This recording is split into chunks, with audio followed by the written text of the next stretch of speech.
শুধু আমরা বাংলাদেশিরা কি ইন্ডিয়াকে যাইয়া চিকিৎসা করি? না, ইন্ডিয়ার মানুষও বাংলাদেশে এসে চিকিৎসা করে, ফ্রি চিকিৎসা করে।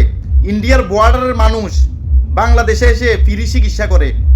হাতে নাতে ধরা খাইছে বিএসএফ এর হাতে, বিজিবির হাতে, হাতে নাতে ধরা খাইছে। ফ্রি চিকিৎসা করে ইন্ডিয়ার লোক বাংলাদেশে আসা। তাদের মুখে শুনুন পুরো ভিডিওটা। আসা যে অপরাধ আপনারা জানেন না? বাংলাদেশে আসা অপরাধ? জানি না স্যার। হ্যাঁ ভাই, ভারতে কোনো ডাক্তার নাই? ডাক্তার আছে, আমরা তো গরিব মানুষ, ইনো পয়সা তো লাগে। গরিব এখানে কি মাগনা চিকিৎসা করে? নান্টু, আপনার নাম? সবুজ। বয়স কত? আমার 70। হ্যাঁ 70। আপনার বাড়ি কোথায়? হ্যাঁ বাংলাদেশ না ইন্ডিয়া? বাড়ি ইন্ডিয়া। কিসের জন্য আসছেন? ডাক্তারের লাগি। হ্যাঁ তো ডাক্তার ভাই, ভারতে কোনো ডাক্তার নাই? ডাক্তার আছে, আমরা তো গরিব মানুষ, ইনো পয়সা তো লাগে। গরিব এখানে কি মাগনা চিকিৎসা করে?